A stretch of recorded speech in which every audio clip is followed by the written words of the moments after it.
Do you ever think about those television shows from the 1970s, the ones so outrageous that networks now pretend they never existed? Back then, these shows shaped prime time with humor no one would greenlight today.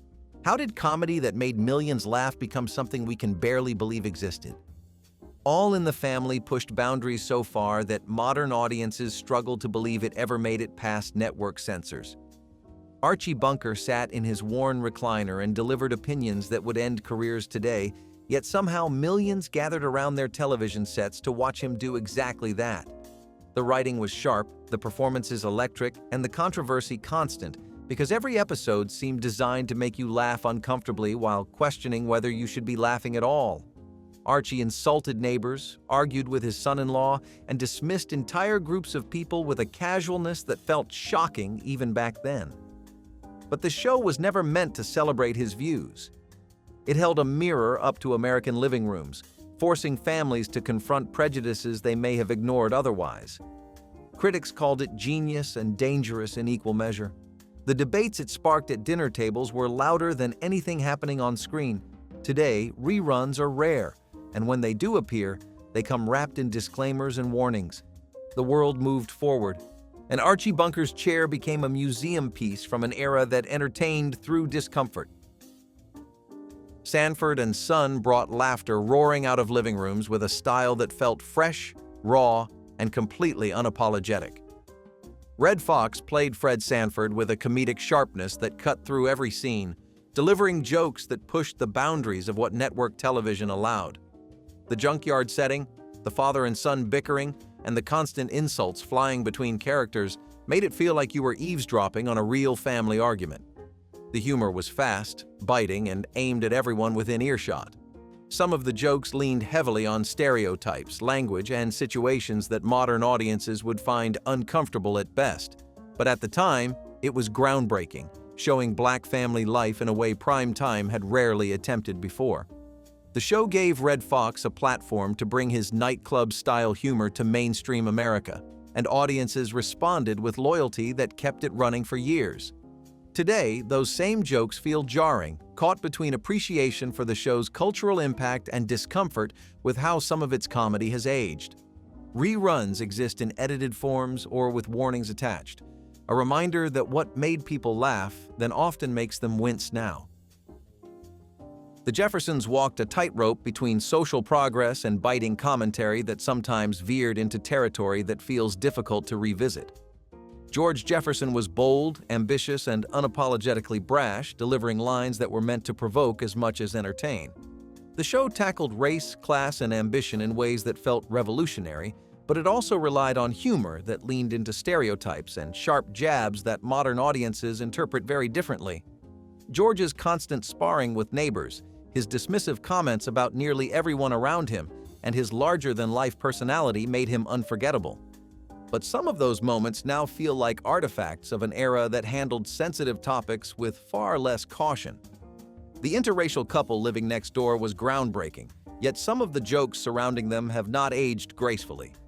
The show wanted to challenge audiences while making them laugh, and it succeeded wildly at both. Today, revisiting those episodes requires understanding the context and accepting that some jokes came with costs we did not fully see back then. What felt like progress sometimes carried echoes that ring uncomfortably in modern ears. Three's Company built its entire comedic foundation on misunderstandings, innuendos, and a premise that feels almost impossible to explain to younger generations without raising eyebrows. Jack Tripper pretended to be gay so his landlord would allow him to live with two women, and every episode milked that deception for every laugh imaginable. The humor relied heavily on winks, double meanings, and physical comedy that danced right up to the edge of what networks would tolerate. Much of the comedy came at the expense of the very identity Jack was pretending to have, using stereotypes as punchlines in ways that feel deeply uncomfortable today. At the time, audiences adored the slapstick, the misunderstandings, and the constant romantic tension bubbling beneath the surface. The show became a cultural phenomenon, launching careers and filling Thursday nights with laughter coast to coast. But the jokes about sexuality, the casual stereotyping, and the relentless innuendo have aged into something harder to watch without cringing. Modern viewers often find themselves torn between nostalgia for its charm and discomfort with how it mined identity for comedy. Chico and the Man charmed audiences with its odd couple pairing of an older garage owner and a young Chicano worker, but beneath the warmth lay humor that relied heavily on ethnic stereotypes. Freddie Prinze brought undeniable charisma to the role, delivering lines with timing and energy that made him a genuine star. The show wanted to showcase cultural clashes while finding common ground, but the path it took often stumbled through jokes that leaned too hard on accents, assumptions, and broad characterizations. Ed Brown, the grumpy older man, frequently made comments that were meant to highlight generational and cultural divides, but those comments often crossed lines that would never be acceptable today.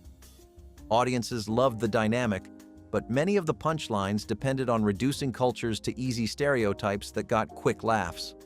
The show was praised for putting Latino characters in prime time when few others did, yet that praise came with an uncomfortable asterisk. Today, watching old episodes requires separating the groundbreaking representation from the cringe-worthy shortcuts the writers took to find humor. It remains a complicated piece of television history. Love American Style was a comedy anthology that treated romance and relationships with a wink, a nudge, and a sensibility that feels jarring when revisited today. Each episode featured standalone stories that played with love, lust, and misunderstandings, often relying on humor that objectified women and reduced relationships to punchlines about manipulation and conquest. The show featured big-name guest stars and colorful sets that screamed 1970s glamour, but the scripts frequently leaned on jokes about infidelity, jealousy, and gender dynamics that feel almost alien to modern sensibilities. Men chased women, women schemed to trap men, and everyone seemed perfectly comfortable with roles that society has long since questioned. The laugh track roared through moments that now feel awkward, signaling to audiences that they should find humor in situations built on uncomfortable assumptions. At the time, it was breezy entertainment meant for easy laughs after dinner, but the way it handled attraction, consent, and relationships has left it largely forgotten, tucked away from streaming platforms and rerun schedules that prefer cleaner nostalgia. The Gong Show was pure chaos packaged as entertainment, a variety show where amateur performers competed for approval from celebrity judges who could gong them off stage at any moment. The acts ranged from genuinely talented to deliberately absurd, and the humor often came from mocking the contestants rather than celebrating them. Host Chuck Barris reveled in the madness, encouraging performances that pushed taste into territory that made network executives nervous. Some acts featured costumes and routines that leaned heavily on racial caricatures, suggestive material, and humor that bordered on cruelty disguised as fun. The audience laughed at people failing spectacularly, cheering when the gong silenced someone mid-performance. It was a precursor to reality television, but with fewer guardrails and far less concern for the dignity of those on stage. Modern viewers looking back see entertainment that often punched down rather than up, finding laughs in embarrassment rather than skill. The show reflected an era where humiliation was considered harmless fun, a notion that has not survived the decades well. Maude was designed to provoke, and it succeeded in ways that still echo through television history. B. Arthur played the title character with a sharpness that cut through every controversy the writers threw her way, from abortion to depression to political battles that felt electric at the time. The show tackled subjects other programs would not touch, but it did so with a bluntness that sometimes landed harder than intended. Maude's opinions came fast and unfiltered, sometimes alienating audiences who were not ready to hear a woman speak with such uncompromising force. The show pushed conversations forward, but some of its approaches to race, gender, and social issues used shortcuts that modern viewers find clumsy or dated. Supporting characters sometimes existed primarily to be corrected or mocked, their viewpoints treated as punchlines rather than perspectives worth engaging. At the time, Maude was hailed as fearless, a show willing to say what others would not. Today, some of that fearlessness looks different, a reminder that progress often leaves footprints that later generations view with complicated feelings. Welcome back. Kotter brought the sweat hogs into living rooms across America, turning a remedial high school class into comedy gold. Gabe Kaplan played the teacher who returned to his Brooklyn roots to inspire students everyone else had written off, and the chemistry between cast members made the show an instant hit. But the humor often relied on ethnic jokes, stereotypes, and punchlines that painted characters with broad strokes tied directly to their backgrounds. Juan Epstein's constantly questionable excuses, Horshack's exaggerated mannerisms, and Vinnie Barbarino's dim-witted charm all leaned into characterizations that would not survive a modern writer's room. The show wanted audiences to root for the underdogs, but the path to that rooting often ran through humor that reduced characters to their most obvious traits. At the time, audiences saw lovable misfits. Today, some see stereotypes played for cheap laughs wrapped in a feel-good package. The affection people still hold for the sweat hogs is real, but so is the discomfort that comes from re-watching episodes that remind us how casually comedy once handled identity. Barney Miller was praised for its smart writing and ensemble cast, but even this beloved sitcom carried moments that feel awkward when viewed through a modern lens. The Precinct dealt with characters from every corner of New York, and while the show often approached diversity with genuine respect, some episodes stumbled into humor that relied on outdated assumptions about gender, sexuality, and race. Guest characters sometimes appeared as punchlines rather than people, their identities mined for laughs that felt edgy then but cringe-worthy now. The regular cast navigated these moments with charm, often softening the blow with performances that emphasized humanity over caricature. But not every episode aged gracefully, and some scenes feel like time capsules from an era still figuring out how to balance comedy with sensitivity. Fans defend the show fiercely, and much of that defense is deserved. Barney Miller achieved something rare, a cop comedy that felt grounded and warm. Yet tucked between those warm moments are reminders that even the best shows of the era occasionally reached for laughs in ways we would no longer accept. Soap was a primetime parody that threw every taboo it could find into a blender and hit puree, daring audiences to keep up with its absurdity. The show featured affairs, murder plots, demonic possession, alien abductions, and one of the first openly gay characters on network television, played by Billy Crystal with surprising depth. At the time, religious groups protested before the show even aired, convinced it would destroy American values one laugh at a time. The writing was sharp and self-aware, mocking the soap opera format while delivering genuine shock value episode after episode. But some of the humor around sexuality and mental health relied on stereotypes that feel uncomfortable now, even when the intent was clearly satirical. The gay character was groundbreaking, yet some of his storylines played his identity for laughs in ways that modern audiences find cringeworthy rather than progressive. The show wanted to push every button it could find, and it succeeded spectacularly at making people uncomfortable while entertained. Today, Soap is remembered as both pioneering and problematic, a show that opened doors while occasionally stumbling through them sideways. Good Times aimed to portray a struggling black family in Chicago with dignity and humor, but the path it took often wandered into territory that felt exploitative rather than empowering. The Evans family faced poverty, crime, and systemic obstacles with resilience, yet the show frequently undermined its own seriousness by leaning into catchphrases and comedic moments that overshadowed the drama it wanted to deliver. Jimmy Walker's JJ became a breakout character, but his exaggerated antics and constant mugging for the camera frustrated other cast members who wanted the show to be more than a vehicle for cheap laughs and easy applause. The tension behind the scenes reflected a larger struggle over how black families should be portrayed on television during an era still figuring that out. Some episodes delivered powerful social commentary, while others reduced complex issues to punchlines that got quick studio applause but missed deeper truths. Today, Good Times is viewed with complicated affection, appreciated for what it tried to accomplish, but criticized for how often it undercut its own potential with humor that reinforced the very stereotypes it claimed to challenge.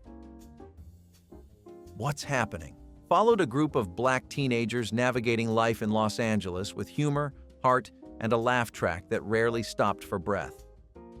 The show was popular with audiences who loved the chemistry between the main characters and the relatable situations they stumbled through each week, from school troubles to family drama.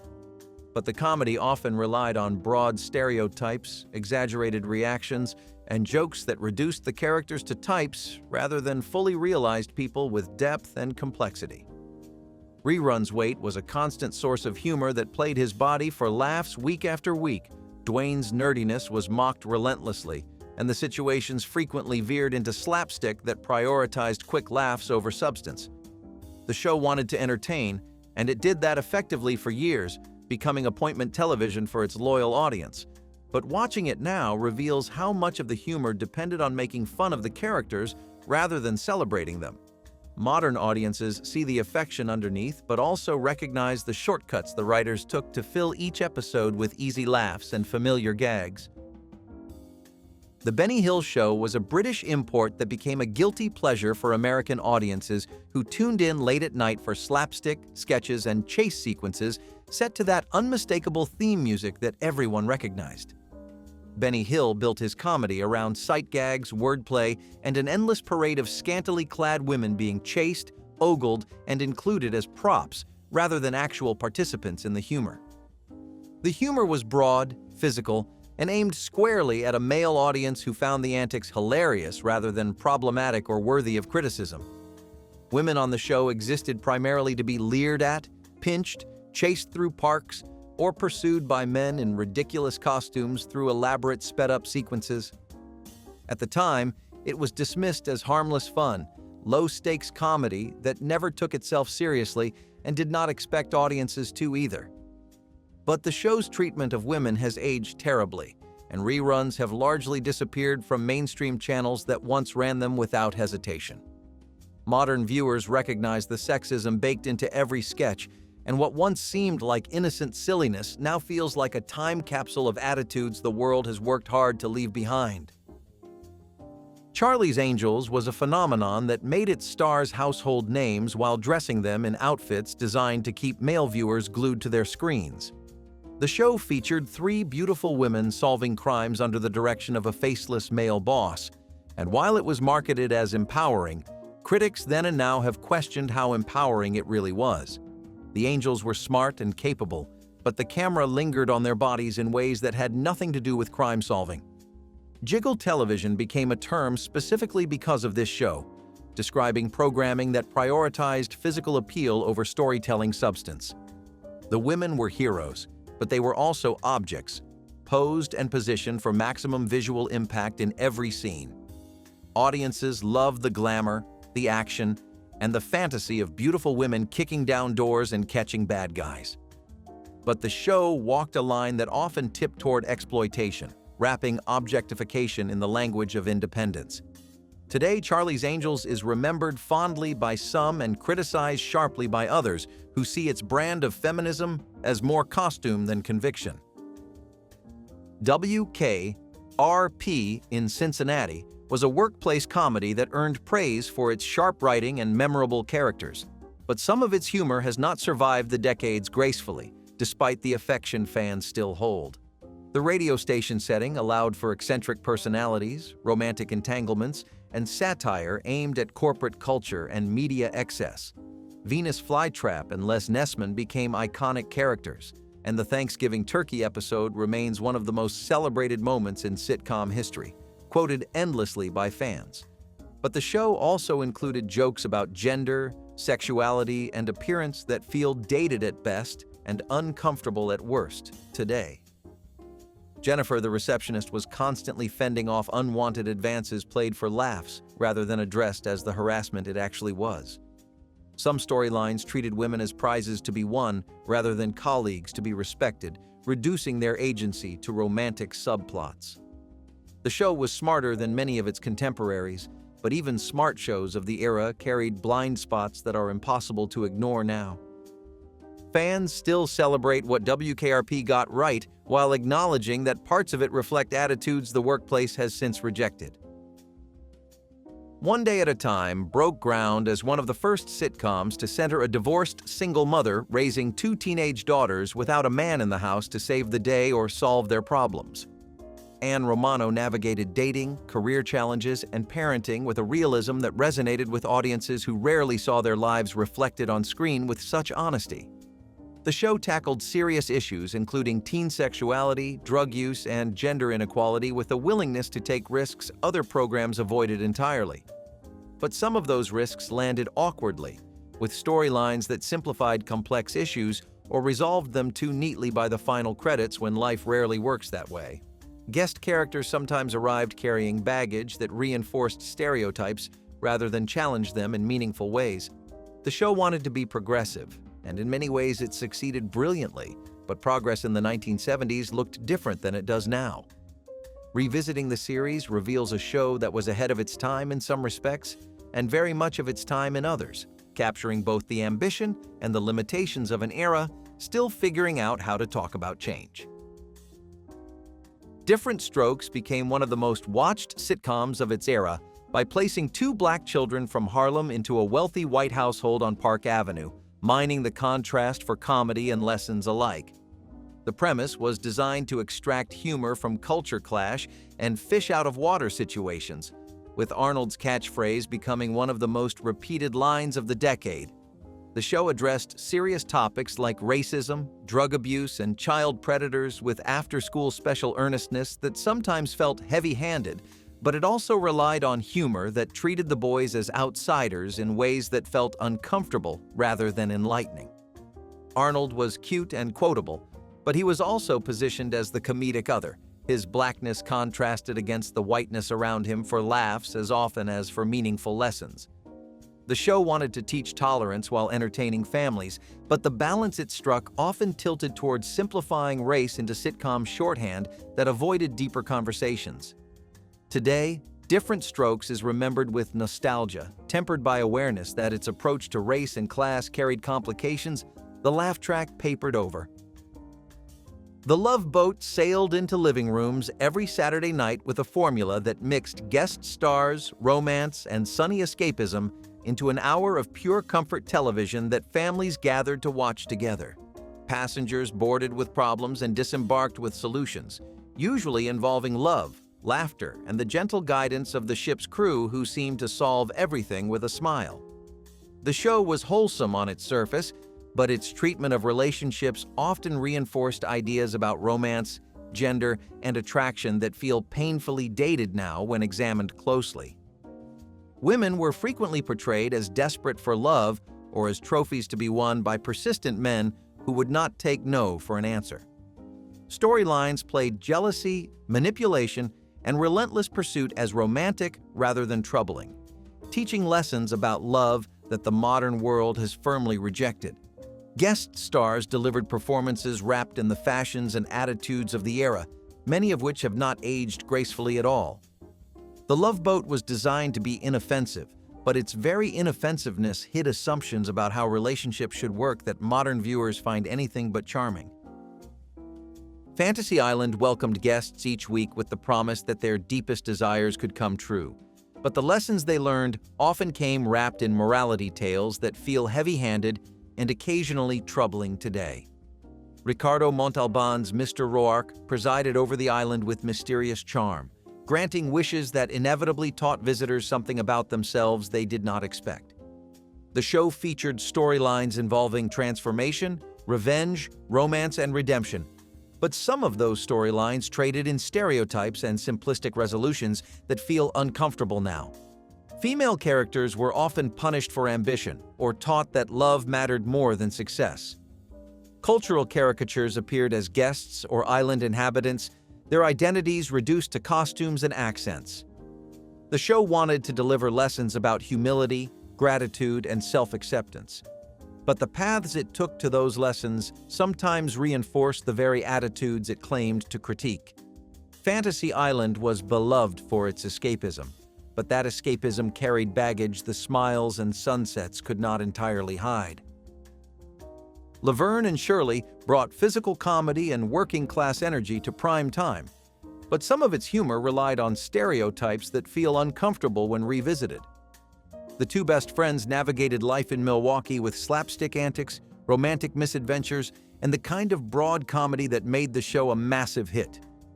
Audiences loved their chemistry and the chaos that followed them through every episode. But some storylines reduced characters to punchlines based on ethnicity, appearance, or intelligence, in ways that feel lazy now. The men who pursued them were often portrayed as clueless or predatory, played for laughs rather than addressed as problematic. Supporting characters like Lenny and Squiggy leaned into caricature so heavily that their antics sometimes crossed lines modern viewers notice. The show wanted to celebrate working-class women finding their way through life, and in many ways, it succeeded. But the shortcuts it took to fill episodes with laughter sometimes undermined the characters it claimed to champion. Today, Laverne and Shirley is remembered fondly, but watched cautiously, a reminder that beloved comfort television carried assumptions we have outgrown. Happy Days became one of the defining shows of the 1970s by romanticizing the 50s in ways that glossed over the era's serious problems while mining nostalgia for warmth. The Cunningham family and friends at Arnold's Diner represented an idealized version of American life that never existed, complete with wholesome values and simple solutions. Audiences loved the escapism, especially during a turbulent decade that made the past look appealingly uncomplicated. But that past conveniently ignored civil rights struggles, gender inequality, and the rigid conformity that defined the actual 50s. The show occasionally attempted serious topics but usually retreated to safety before anything challenging emerged. Female characters existed largely in relation to the men around them, their ambitions limited to romance and domestic concerns. Minority characters appeared rarely, and when they did, their presence felt tokenistic rather than meaningful. Happy Days was comfort food television, warm and filling but lacking substance when examined closely. Today it remains a nostalgic favorite that reveals how selectively the 70s remembered the decade it celebrated. The Brady Bunch had ended its original run by the early 70s but lived on in syndication, shaping how an entire generation understood family life through a lens so sanitized it bordered on fantasy. The blended family faced challenges always resolved within 30 minutes, teaching lessons about honesty and cooperation that felt reassuring even when disconnected from reality. No serious conflict lasted beyond the closing credits, and no problem proved too large for a family meeting to solve. The show presented a vision of suburban America so white, so comfortable, and so conflict-free that it became a target for parody almost immediately. Critics pointed out the Brady world had no room for divorce aftermath trauma, financial stress, or any messiness that defined actual blended families. Gender roles were rigidly traditional, with Carol managing the home while Mike managed everything else. The boys learned to be leaders while the girls learned to be supportive. Today, the Brady Bunch is recognized as a cultural artifact, beloved for its warmth, but criticized for the unrealistic expectations it planted in viewers who believed families should function that smoothly. Starsky and Hutch delivered action, car chases, and buddy cop chemistry that made it a hit with audiences hungry for excitement and style. The two detectives raced through the streets in that iconic red and white Torino, solving crimes and trading quips with energy that felt fresh and cool. But beneath the slick surface, the show often relied on stereotypes when portraying criminals, informants, and the communities the detectives policed. Neighborhoods were painted with broad strokes that reduced complex urban realities to simple backdrops for action. Female characters appeared primarily as victims to be rescued, love interests to be pursued, or villains to be defeated, rarely existing outside their relationship to the male leads. The show's treatment of race and class reflected the blind spots of its era, with certain communities portrayed as inherently dangerous without nuance or context. Starsky and Hutch was exciting television that kept viewers on the edge of their seats, but that excitement sometimes came at the cost of reinforcing assumptions the world has since worked to dismantle. Today, it remains a nostalgic action favorite wrapped in complications modern viewers cannot ignore. Policewoman made history by putting a female detective at the center of a prime-time drama, But the progress it represented came tangled with compromises that undercut its message. Angie Dickinson played Sergeant Pepper Anderson with toughness and determination, proving women could carry an action series in a male-dominated profession. Audiences responded enthusiastically, making the show a hit and opening doors for female-led dramas that followed. But the same show that championed a competent female professional also dressed her in disguises that prioritized sex appeal over practicality. Undercover assignments frequently required revealing outfits that had more to do with attracting viewers than solving crimes. The camera lingered in ways that undermined the empowerment the show claimed to represent. Supporting storylines often reduced women to victims whose suffering existed to motivate male characters. Policewoman wanted to be groundbreaking, and in some ways it was, but the ground it broke was uneven, littered with the same objectification it pretended to challenge. Today, it stands as a complicated milestone, celebrated for what it attempted and criticized for falling short. Rhoda was a spin-off from The Mary Tyler Moore Show, and it quickly established itself as a hit in its own right. Valerie Harper's character, Rhoda Morgenstern, moved back to New York to start a new life, and her sharp wit and self-deprecating humor made the show endlessly entertaining. Unlike many sitcom heroines, Rhoda was not glamorous or polished. She was relatable, funny, and always in the middle of some awkward situation. Her adventures navigating work, friendships, and relationships gave audiences a steady stream of laughs. Rhoda's interactions with her family, especially her overbearing mother, provided some of the show's best comedy. It was a sitcom built on character-driven humor, with Rhoda's quick comebacks and quirky personality stealing the spotlight. What made the show stand out was its warmth. Underneath the jokes, Rhoda was about a woman trying to find her place in the world, and audiences connected with her struggles and triumphs. The humor was sharp but never mean-spirited, and it reflected the challenges of urban life in the 1970s with honesty and charm. Valerie Harper's performance made Rhoda one of the most beloved characters of the decade, and the show captured her perfectly. It was funny, heartfelt, and always engaging, reminding viewers that even when life was messy, you could still laugh your way through it. That combination is what kept audiences tuning in week after week. Cheers is the beloved sitcom that turned a Boston bar into everyone's favorite hangout spot, premiering in 1982. It created a unique sense of community and belonging, where the humor and chemistry between Sam Malone, a former baseball player turned bartender, and his quirky patrons and staff resonated deeply with viewers. This camaraderie, combined with the engaging will they won't they romance between Sam and Diane, captivated the audience, making Cheers one of the most cherished sitcoms of the 1980s and early 90s. Despite a slow start, it eventually soared in ratings. The show concluded in 1993 after 11 successful seasons, with the creators opting to end while the show was still beloved by audiences. This decision was influenced by a desire to conclude on a narrative high, ensuring the series would be remembered fondly. Today, Cheers stands as a symbol of comfort and nostalgia, embodying the essence of community in a rapidly changing world. Maude was not afraid to stir things up. Played by B. Arthur, Maude Findlay was sharp-tongued, outspoken, and impossible to ignore. The show, created by Norman Lear, tackled controversial topics head-on, but always with humor at its core. Maude was the kind of character who said what others were only thinking, and she did it with perfect comedic timing. She was witty, sarcastic, and often brutally honest, which made her both hilarious and refreshing. The sitcom pushed boundaries in ways few others dared, addressing issues like women's rights, politics, and social change while still delivering laughs. Maude's interactions with her husband Walter, her daughter Carol, and her eccentric neighbors gave the show endless comedic possibilities. But it was B. Arthur's delivery, those raised eyebrows, her booming voice, and her cutting remarks that made Maude unforgettable. The show was fearless in its comedy, reflecting the social upheaval of the 1970s and giving audiences something to both laugh at and think about.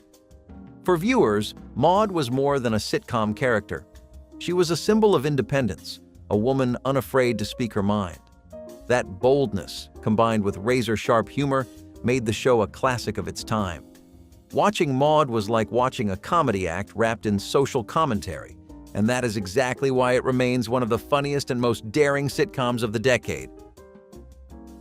Knight Rider, a show that seamlessly combined action, science fiction, and mystery, premiered in 1982 and quickly captured the imaginations of 1980s audiences.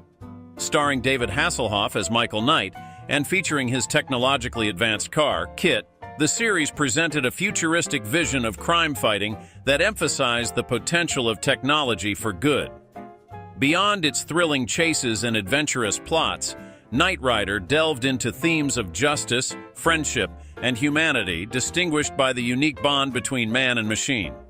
The show concluded in 1986, having explored its premise to the satisfaction of its creators and audience. This conclusion was driven by the narrative's natural arc and the evolving television landscape, ensuring the series ended while still at its creative peak. Knight Rider remains a beloved piece of pop culture, celebrated for its innovation, action-packed storytelling, and the lasting impression it left on the concept of the hero in the modern world. Good Times was more than just a family sitcom. It was a cultural touchstone of the 1970s. Centered on the Evans family living in a Chicago housing project, the show mixed humor with the struggles of working-class life. At the heart was James and Florida Evans, trying to raise their children with dignity and love despite financial hardship. The comedy came from the family's resilience, their banter, and of course, the unforgettable character of JJ, whose catchphrase, "Die No Might," became a national sensation. Audiences tuned in not only to laugh, but to see reflections of real challenges, rent struggles, neighborhood troubles, and the ups and downs of family life. What made Good Times stand out was its honesty. It did not shy away from tough issues, yet it always found humor in the cracks. Families watching at home felt seen, and at the same time, they were entertained. The chemistry of the cast made the show shine, with Esther Roll and John Amos providing grounded performances, while Jimmy Walker brought the comedic spark. Even the youngest characters had sharp lines that added to the laughs. Good Times managed to mix reality with comedy in a way that felt both refreshing and important. It was proof that sitcoms did not need fancy settings or gimmicks, just strong characters, heartfelt writing, and humor that resonated with everyday life. That is why its catchphrases and moments are still remembered fondly today. Diving into the action-packed world of Miami Vice, we're transported to the vibrant streets of 1980s Miami, where the show set new trends in style and music. Premiering in 1984, it was notable for its pastel suits and synthesizer-heavy soundtrack, defining a decade's aesthetic. The series followed detectives Sonny Crockett and Ricardo Tubbs, blending crime drama with fashion and music, achieving groundbreaking cinematic quality. However, by the late 80s, the show saw a decline in popularity due to repetitive storylines and evolving viewer tastes, leading to its conclusion in 1989. The changing landscape of television entertainment, coupled with audience desire for new narratives, signaled the end for Miami Vice. Despite its decline, the show remains iconic, celebrated for its significant influence on popular culture, fashion, and the way it captured the spirit of its era, leaving an indelible mark on television history. WKRP in Cincinnati gave audiences a hilarious inside look at a struggling radio station, and it became one of the smartest comedies of the 1970s. The humor came from the clash of personalities: the earnest but clueless station manager, the eccentric disc jockeys, the glamorous receptionist, and the ever-patient newsman who seemed constantly exasperated by the circus around him. The station was supposed to play rock music, but half the time no one knew what they were doing. Equipment failed, promotions went wrong, and the staff stumbled from one disaster to the next, often leaving listeners in stitches. One of the show's most famous episodes involved a Thanksgiving promotion gone horribly wrong, with live turkeys being dropped from a helicopter, an idea so ridiculous that it cemented the show's place in sitcom history. But WKRP also had heart. For audiences, it was both a laugh and a reflection of the real changes happening in radio and pop culture at the time. What made WKRP in Cincinnati unforgettable was its balance of goofy humor with just enough truth to make you nod and laugh at the same time. The Golden Girls, debuting in 1985, redefined television's portrayal of older women, following four friends sharing a home in Miami. Their golden years were filled with humor and discussions on topics often considered taboo, such as aging and sexuality, making the show pioneering for its focus on senior citizens. The chemistry among Dorothy, Blanche, Rose, and Sophia, along with their iconic kitchen table discussions, made for unforgettable television. The series concluded in 1992 as the storylines naturally reached their conclusion, allowing its stars to explore new opportunities. This decision marked a respectful and timely end to the show, acknowledging the narrative's full exploration. Its legacy continues, celebrated for its groundbreaking approach, timeless humor, and the way it showcased the enduring power of friendship, leaving a lasting impact on audiences and the television landscape. Mary Hartman. Mary Hartman was unlike anything else on television in the 1970s. It looked like a soap opera at first glance, but it was twisted in the strangest and funniest ways possible. She played a housewife trapped in the dull routines of suburban life, but the series constantly spun the ordinary into the absurd. Scenes about clogged drains, broken appliances, or awkward neighborhood conversations would suddenly escalate into darkly hilarious territory. The show aired daily, 5 nights a week, which gave it the same addictive quality as a soap opera, but with comedy that pushed boundaries. The repetition of Mary's name in the title became part of the joke. It was monotonous, much like the routines the show mocked. People either loved it or hated it, but no one could forget it. For fans, it became a cult classic that perfectly captured the weird underbelly of the American dream. Looking back, it is easy to see why Mary Hartman stood out as one of the strangest and funniest experiments of its era. Let's start our nostalgic journey with The Cosby Show, a cornerstone of 1980s television that brought laughter into countless homes. Premiering in 1984, this groundbreaking sitcom depicted an upper-middle-class African-American family, a rarity at the time, showcasing the daily life and challenges faced by the Huxtable family with humor and warmth. The show's ability to blend humor with educational life lessons made it a staple in American households, peaking in popularity in the late 80s and making household names of its cast members. However, despite its significant impact and initial success, The Cosby Show ended in 1992. Its decline in viewership was attributed to a combination of changing viewer preferences, the natural progression of its storylines, and the evolving television landscape that saw new shows capturing the public's attention.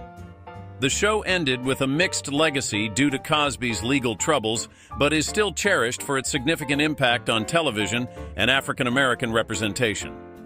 Few shows captured the joyful silliness of the 1970s quite like Laverne and Shirley. Starring Penny Marshall and Cindy Williams, the sitcom followed two best friends working at a Milwaukee brewery, and their lives were filled with non-stop antics. Laverne was the tough, street-smart one with her L stitched on her sweaters, while Shirley was the more innocent dreamer who often got pulled into the chaos. Together, they turned the most ordinary problems, dating mishaps, rent troubles, factory mix-ups, into comedic gold. The show also gave us one of the most memorable opening themes of the decade, with Laverne and Shirley chanting their made-up Yiddish rhyme before skipping off together. Laverne and Shirley was not about complicated plots or biting satire. It was about two women who faced the world with optimism, humor, and loyalty to each other. Even now, the show is remembered for its warmth as much as its slapstick. It was a comforting reminder that no matter how messy life got, you could get through it with a laugh and a friend. Dallas, the primetime soap opera that defined the genre in the late 70s and 80s, brought viewers into the tumultuous lives of the Ewing family, oil magnates living in South Fork Ranch. The series, which premiered in 1978, became a cultural phenomenon with its blend of wealth, power, and family drama, epitomized by the Who Shot JR episode. Despite its global popularity, Dallas ended in 1991 as ratings declined and storylines began to stretch credibility. This decline was due in part to the natural conclusion of narrative arcs and the evolving tastes of its audience, signaling a timely closure to its epic saga. Nevertheless, Dallas remains iconic, celebrated for its storytelling, complex characters, and as a vivid portrayal of the oil industry's opulence and intrigue, maintaining its status as a landmark in television history. Barney Miller was not a typical police show. Instead of car chases or crime-solving action, the sitcom took place almost entirely inside a New York City precinct office. The humor came from the characters, not the cases. Captain Barney Miller himself was calm, patient, and often the only voice of reason in a room full of eccentrics. His detectives each brought their own quirks: the laid-back Detective Harris, the perpetually tired Yamana, the grumpy Wojciechowicz, and many others who kept the station buzzing with personality. What made the show special was its ability to blend laughs with a sense of humanity. Viewers did not just laugh at them, they cared about them. Barney Miller showed that even in a tough, gritty city like New York, humor was everywhere if you looked closely enough. While many sitcoms went for big punchlines, Barney Miller thrived on small, character-driven moments that revealed both flaws and warmth. It was quirky, clever, and quietly brilliant, which is why it has never fully disappeared from memory. Family Ties reminisces about the Keaton family, America's sweetheart family of the 1980s. The show, premiering in 1982, humorously depicted the generational divide between ex-hippie parents and their conservative son, Alex P. Keaton, highlighting Michael J. Fox's breakout role. It explored various social and political issues, making it relevant and relatable. The series concluded in 1989, having fully developed its characters' stories, marking a natural and fitting end to its narrative journey. The conclusion was driven by the narrative's maturity and the shifting television environment, aiming to conclude on a note that remained true to its characters' growth. Its enduring memory is cherished for its humor, the way it captured the era's spirit, and its impact on the sitcom genre, leaving a legacy of thoughtful entertainment and familial bonds.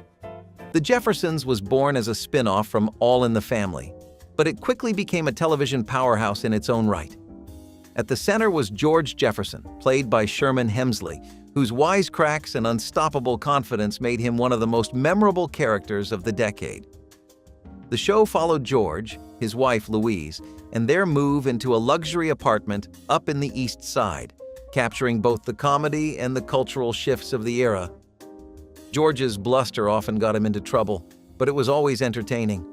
Louise, or Wheezy, was his grounding force, rolling her eyes at his antics, but also reminding viewers of the heart beneath the bluster. The Jeffersons also gave audiences unforgettable supporting characters, including their eccentric British neighbor Bentley and their sharp-tongued housekeeper Florence. For many viewers, it was inspiring, even as it kept them laughing. The Jeffersons proved that sitcoms could be both funny and socially meaningful, a rare balance that few shows ever pulled off. Magnum P.I. blended action, adventure, and humor in Hawaii's scenic backdrop, making it a staple of 1980s television.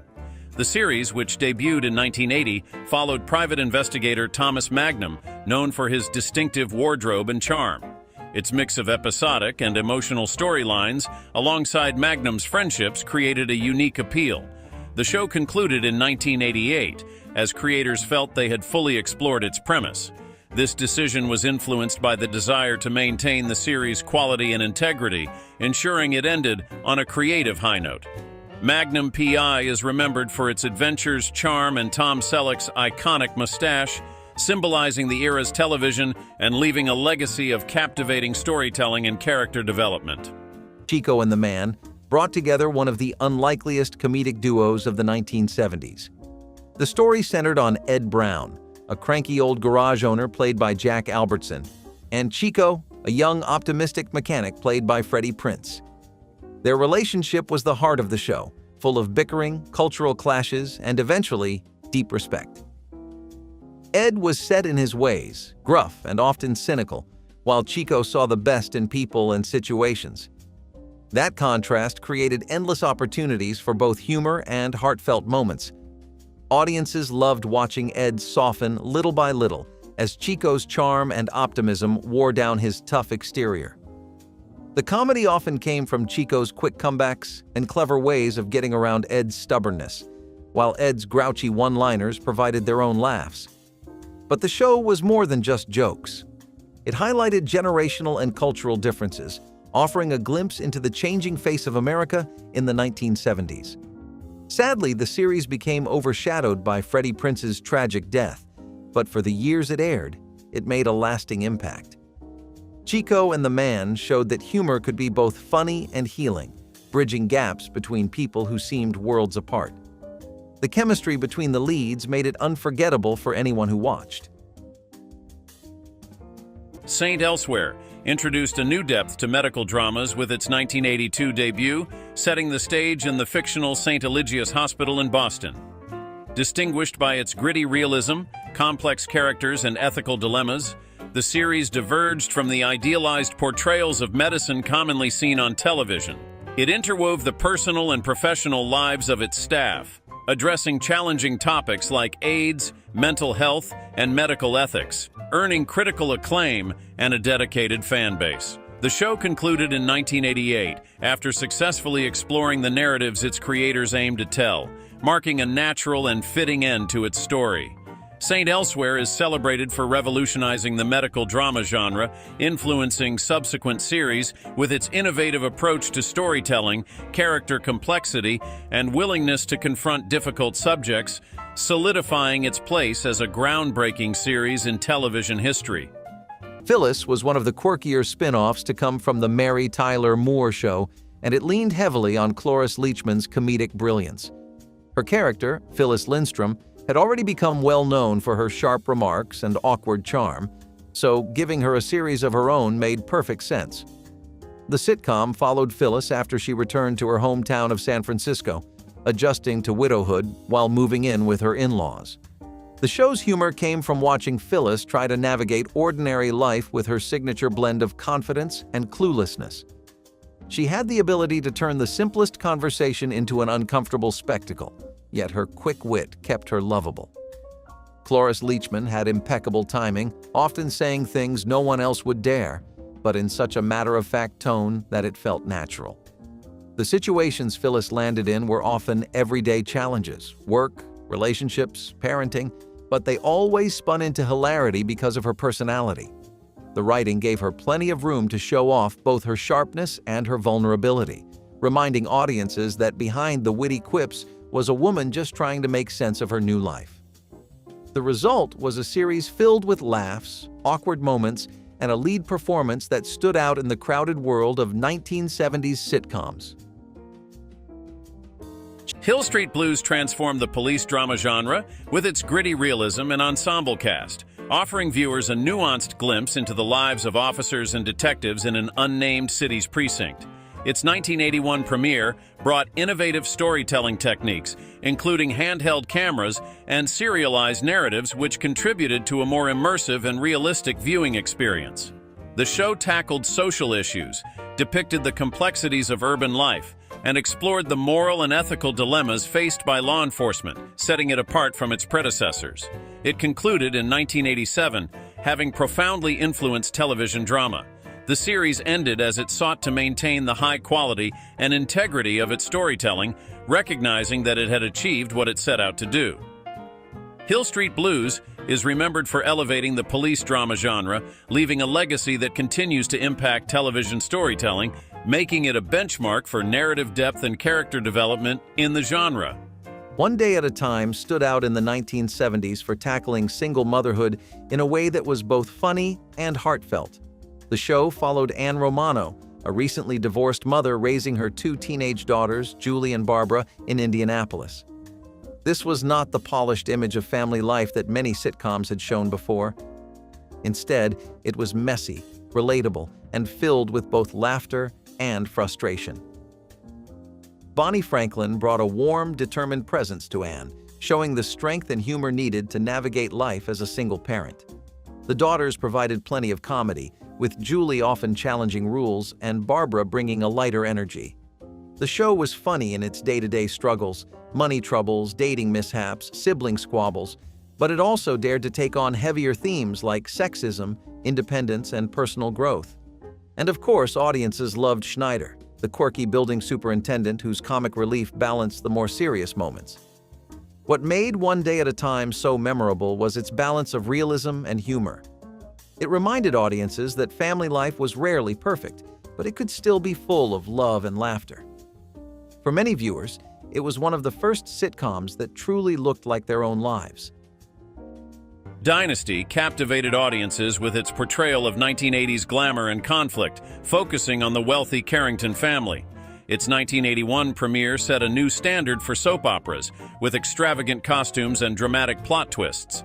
The series became synonymous with the decade's excess, offering viewers an escape into luxury. However, Dynasty concluded in 1989, with dwindling viewership attributed to its over-the-top storylines and changing viewer preferences. The television landscape was shifting, and Dynasty's narrative extravagance no longer resonated as strongly with audiences, leading to its cancellation. Despite this, it remains celebrated for its fashion influence and as a quintessential example of 1980s drama, leaving a lasting impression on the genre and its audience. Alice was a sitcom that took the simple setting of a roadside diner and turned it into a stage for comedy gold. The story followed Alice, a widow starting fresh as a waitress at Mel's Diner, a greasy spoon run by a gruff but lovable owner. Every shift brought new laughs thanks to the colorful staff and customers who came through the door. But the breakout star was Flo, the wisecracking waitress with a southern drawl and a sharp tongue. Her one-liners, especially her famous "Kiss My Grits," became part of 1970s pop culture. The charm of Alice was that it felt familiar. Anyone who had ever been to a diner could recognize the types of people who came in, from the regulars with odd habits to the travelers passing through. The diner became more than a workplace. It was a family of misfits who found humor and comfort in each other. Alice herself was the heart of the show, balancing motherhood, work, and the search for a better life, while Flo provided the sass and spark that kept things lively. The mix of heartfelt moments and laugh-out-loud humor made the show a hit with audiences. People saw themselves in the struggles of the characters, but also enjoyed the escape of their exaggerated personalities. Alice proved that even the most ordinary settings could be hilarious if the characters were strong enough.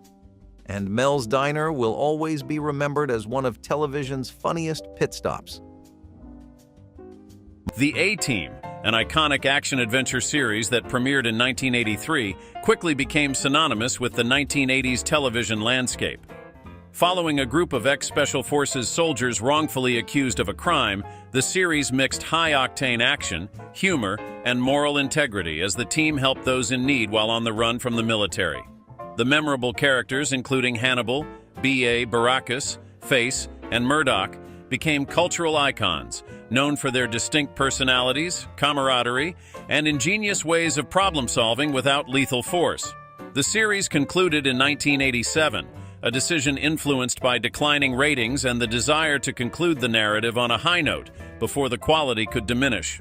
The A-Team is remembered for its unique blend of action and humor, iconic catchphrases, and the optimistic spirit it embodied, leaving a lasting legacy as a defining show of its era, celebrated for its influence on the action-adventure genre. Fish gave audiences a closer look at Detective Phil Fish, one of the most popular characters from Barney Miller. Abe Vigoda played Fish with a world-weary face and the driest humor imaginable, and his deadpan delivery had already made him a fan favorite. The spin-off moved him away from the bustling precinct and into a more unusual situation, fostering a group of children with his wife Bernice. The comedy came from Fish's attempts to adjust to this new life, where instead of dealing with criminals, he was now managing kids with big personalities and even bigger demands. His gruff demeanor and constant complaints were a perfect contrast to the youthful energy around him. The humor was gentle, more situational than slapstick, and often laced with Fish's understated one-liners. Abe Vigoda's delivery made even the simplest phrase hilarious because it sounded like the sigh of a man who had seen it all.